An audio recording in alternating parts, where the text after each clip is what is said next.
Breaking news చూస్తున్నాం. సుప్రీంకోర్టులో కేటీఆర్ కు చుక్కెదురైంది. ప్రధానంగా ఫార్ములా ఈ రేస్ కేసుకి సంబంధించిన వ్యవహారంలో ఏదైతే క్వాష్ పిటిషన్ పై విచారణకు పిటిషన్ వేశారో ఆ పిటిషన్ విషయంలో సుప్రీంకోర్టు నిరాకరించింది.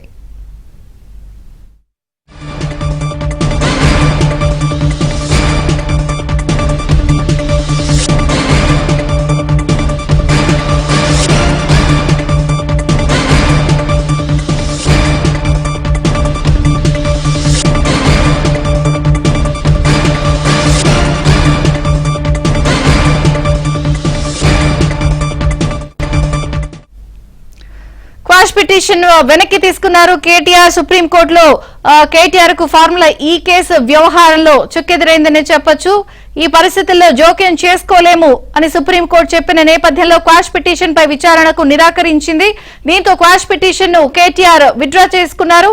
ఒక రకంగా ఫార్ములా ఈ రేస్ కేసు వ్యవహారంలో ఏం జరుగుతుంది అన్న ఉత్కంఠకి సుప్రీంకోర్టులో కేటీఆర్ కు చుక్కెదురైంది.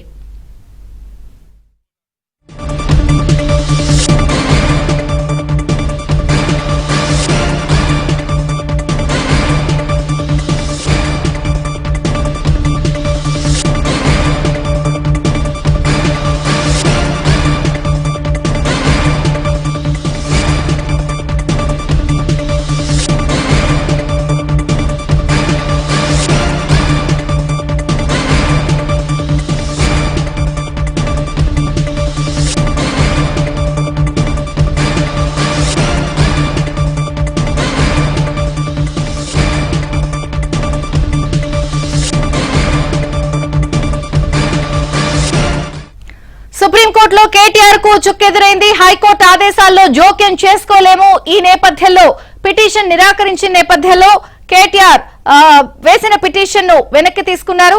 సుప్రీంకోర్టు కేటీఆర్ పిటిషన్ ని నిరాకరించింది. పూర్తి సమాచారం ఢిల్లీ నుంచి మా ప్రతినిధి సతీష్ అందిస్తారు. సతీష్, మాజీ మంత్రి కేటీఆర్ కు సుప్రీంకోర్టులో చుక్కెదురని చెప్పాలి. హైకోర్టు ఆదేశాల్లో జోక్యం చేసుకోమని సుప్రీంకోర్టు తేల్చెప్పింది. ఇక పిటిషన్ సైతం కూడా విత్డ్రా చేసుకుంటామని సుప్రీంకోర్టుకు కేటీఆర్ తరఫు న్యాయవాదులు కూడా చెప్పడం జరిగింది. ఇక తెలంగాణ ప్రభుత్వం తరఫున కూడా ముఖ్యమంత్రికి సీనియర్ కౌన్సిల్ హాజరయ్యారు. ప్రధానంగా ఈ రేసుకు సంబంధించిన అంశంలో గతంలో హైకోర్టు ఏదైతే కేటీఆర్ పిటిషన్ క్లాస్ చేసిందో ఆ పిటిషన్ ను సవాలు చేస్తూ సుప్రీంకోర్టులో తాజాగా కేటీఆర్ ఒక పిటిషన్ దాఖలు చేయడం జరిగింది. ఆ పిటిషన్ సందర్భంగా ఈ రోజు విచారణకు వచ్చింది. జస్టిస్ బేలయం త్రివేది ధర్మాసనం ముందు కాసేపు క్రితమే వాదనలు ముగియడం జరిగింది. అయితే ప్రధానంగా ఈ కేసులో మొదట సిద్ధార్థ దవే వాదిస్తూ కూడా కేటీఆర్ తరఫున ఈ ఫార్ములా రేస్ ఈ విషయంలో ప్రధానంగా హెచ్ఎండిఏను అదేవిధంగా ఇతరులను పేర్కొనలేదు. కేవలం ఇద్దరు అధికారులను కేసీఆర్ ఇందులో నిందితులుగా చేర్చారనే అంశాన్ని కోర్టు ముందు ప్రస్తావించిన సందర్భంలో జస్టిస్ బేలయం త్రివేది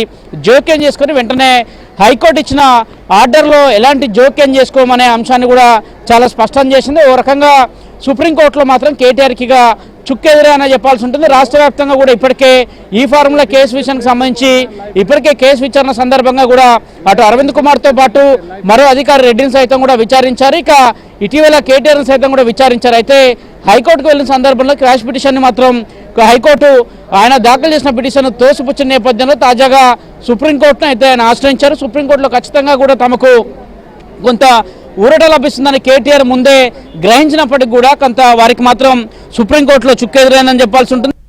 విషయంలో మాత్రం స్పష్టంగా కూడా తాము జోక్యం చేసుకోమనే అంశాన్ని చాలా స్పష్టం చేసింది. ఇక పిటిషన్ను విత్డ్రా చేసుకునేందుకు కేటీఆర్ న్యాయవాది కూడా కోర్టు ప్రాంగణంలో జడ్జి ధర్మాసనం ముందే తాము పిటిషన్ను విత్డ్రా చేసుకుంటామని అంశం చెప్పింది. ఇక ఫైనల్గా హైకోర్టు ఇచ్చిన ఆదేశాలే పనిచేశాయని చెప్పాల్సి ఉంటుంది. ఏసీబీకి మరికొంత కూడా రూట్ క్లియర్ అని చెప్పాల్సి ఉంటుంది. ఎందుకంటే ఈ కేసు విచారణలో దాదాపు 55 కోట్ల రూపాయలు ప్రభుత్వం ఎక్కడ కూడా క్యాబినెట్ నిర్ణయం తీసుకోకుండానే వారికి ట్రాన్స్ఫర్ చేయడం పట్ల కూడా ఇప్పటికీ ఆర్బీఐ కూడా కొంత రాష్ట్ర ప్రభుత్వం పైన గతంలో దాదాపు 8 కోట్ల పెనాల్టీ వేసిన నేపథ్యం కాబట్టి ఖచ్చితంగా కూడా సుప్రీంకోర్టులో మాజీ మంత్రి కేటీఆర్కు మాత్రం చుక్కెదురని చెప్పాల్సి ఉంటుంది. ఇక హైకోర్టు ఉత్తర్వులకు అనుబరే ఆయన విచారణకు హాజరవడం ఉంటుంది. ఇక ఏసీబీ తన పరిధిని ముందుకు వెళ్తూ కూడా ఏసీబీ కూడా ఇక ఈ అంశంలో ఏసీబీ కూడా ఒక రూట్ క్లియర్ అనేది చెప్తుంది. ముందుగా రాష్ట్ర ప్రభుత్వం కూడా సుప్రీంకోర్టులో ఒక పిటిషన్ దాఖలు చేసింది. ఒకవేళ కేటీఆర్ గాక సుప్రీంకోర్టును ఆశ్రయిస్తే విచారణ సందర్భంగా కూడా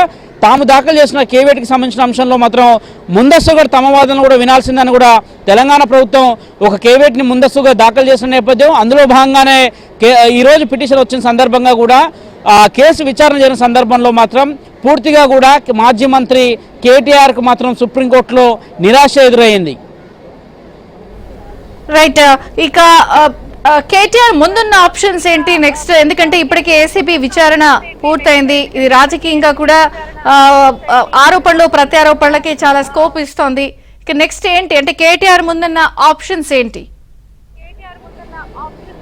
ఎస్, ఖచ్చితంగా కూడా ఇప్పటికే అటు హైకోర్టులో క్వాష్ పిటిషన్, ఆయన దాఖలు చేసిన క్వాష్ పిటిషన్ తిరస్కరించడంతో పాటు సుప్రీంకోర్టులో తాజాగా ఆయన దాఖలు చేసిన పిటిషన్ కూడా తిరస్కరించడం చూస్తే ఖచ్చితంగా ఆయనకు జైలు తప్పనట్టు కూడా కనిపిస్తుంది. ఎందుకంటే అటు హైకోర్టులో ఇచ్చిన ఉత్తర్వుల అనంతరం కూడా సుప్రీంకోర్టులో కొంత ఊరట లభిస్తుంది. ఖచ్చితంగా ఆయన గతంలో హైకోర్టు ఇచ్చిన క్వాష్ ఆర్డర్ పైన సుప్రీంకోర్టు స్టే విధిస్తుందని కూడా కేటీఆర్ భావించారు. కానీ ఎక్కడ కూడా హైకోర్టు ఇచ్చిన ఆర్డర్లో తాము జోక్యం చేసుకోవాలని ఏకంగా సుప్రీంకోర్టు ధర్మాసనం చెప్పడంతో ఆయనకి ఇంకో ఆప్షన్ లేదు. ఖచ్చితంగా కూడా ఏసీబీ మరోసారి నోటీసులు ఇస్తే ఆ విచారణకు ఖచ్చితంగా కేటీఆర్ హాజరు కావాల్సి ఉంటుంది. విచారణ సందర్భంగా అటు ఏసీబీ అడిగే ప్రశ్నలకు సమాధానం చెప్పాల్సి ఉంటుంది. గతంలో ఆయన ఏసీబీ కార్యాలయానికి వెళ్ళిన సందర్భంలో దాదాపు 8 గంటల పాటు విచారించారు.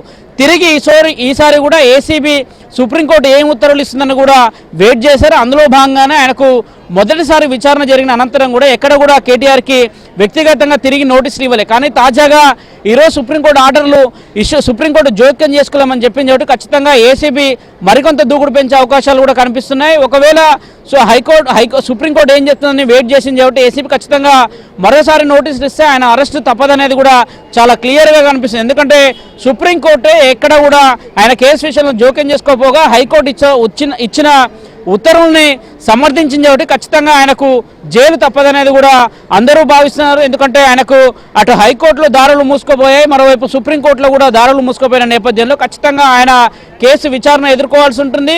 ఒకవేళ అరెస్ట్ చేస్తే కూడా జైలుకు వెళ్ళక తప్పదనేది కూడా ఖచ్చితంగా ఈరోజు సుప్రీంకోర్టు జోక్యం చేసుకోపోవడం కూడా కొంత ఆయన అరెస్టు జరుగుతుందనేది కూడా చాలా స్పష్టంగా కనిపిస్తుంది. Thank you Satish.